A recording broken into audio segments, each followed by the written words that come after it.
Maintenant, aujourd'hui, avec l'exercice du pouvoir et la réalité du moment, le colonel qui avait promis d'être l'homme providentiel, il est loin d'être celui-là parce que, vous savez, il a voulu être un homme des symboles et surtout un homme de la rupture.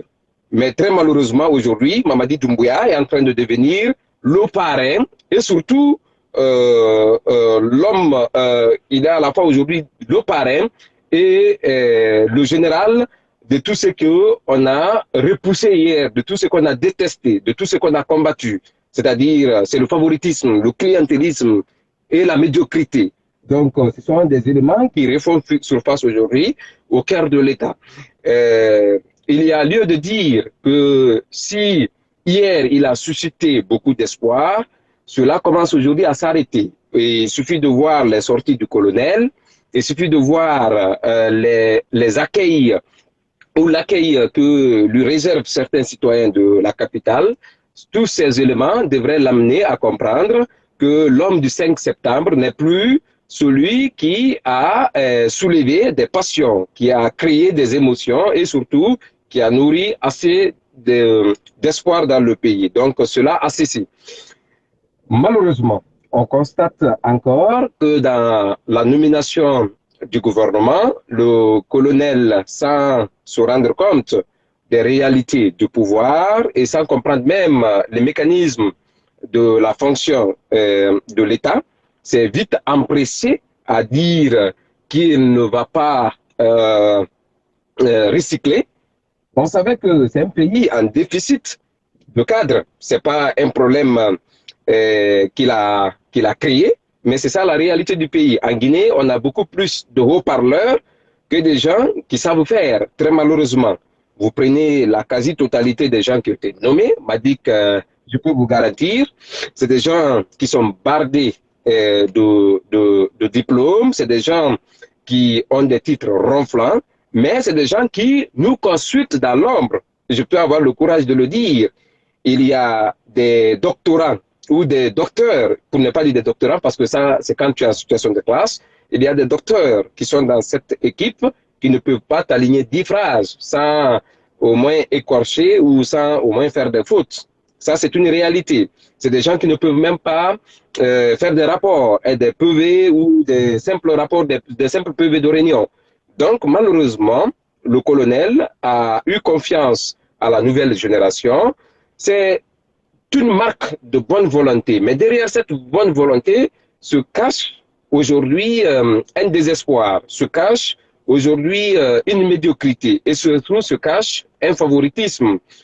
Vous prenez la plupart des gens qui ont eu des décrets avec Mamadi Doumbouya, ce sont ses connaissances, ce sont ses parents de Cancan. Il faut avoir le courage de le dire.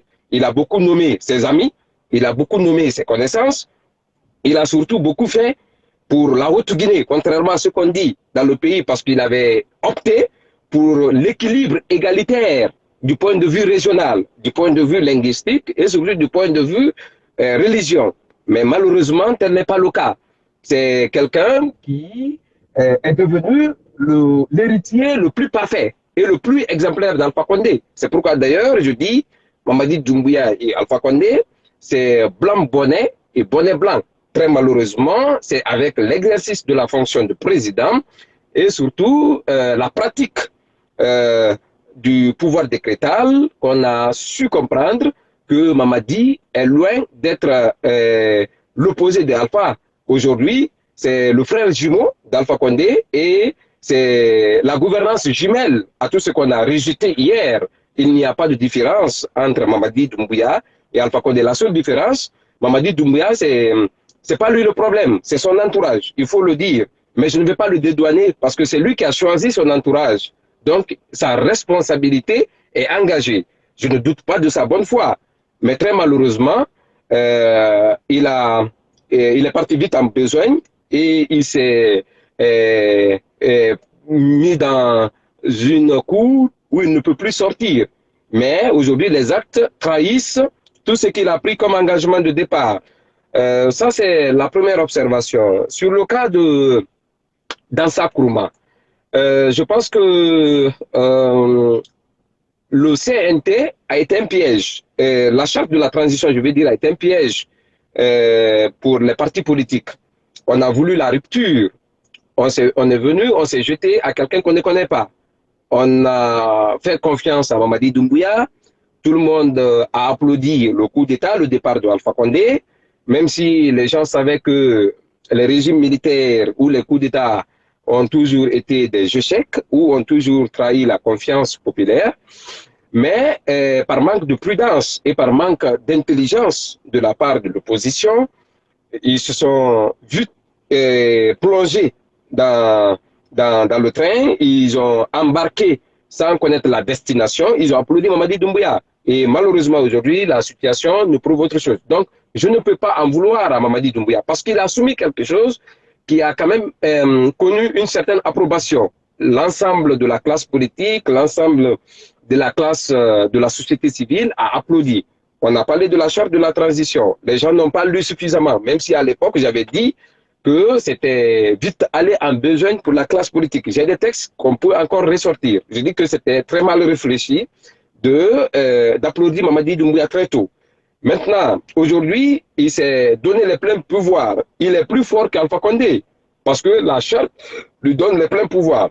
Et on dit que le pouvoir décrétal appartient au président de la République. Donc, on dit que c'est le président de la transition qui nomme le président du CNT. Donc, s'il choisit dans sa Nkrumah, je pense que du point de vue conformité avec la charte, il n'a pas violé la charte et il n'a pas trahi là cet engagement. Parce que c'est la charte qui dit que c'est le président du Conseil national de la transition qui nomme le président du, comment on appelle, du CNT. Et donc, Mamadi a obéi à la charte de la transition. Je ne veux pas dire autre chose. Parce que maintenant, il y a l'opportunité et la qualité de la nomination. Est-ce qu'il fallait nommer dans sa Nkrumah? Est-ce que c'était l'homme qui était destiné à la fonction? Ce qu'il faut dire dans ça ne répond ni à l'opportunité, ni à la qualité pour présider aux destinées du CNT.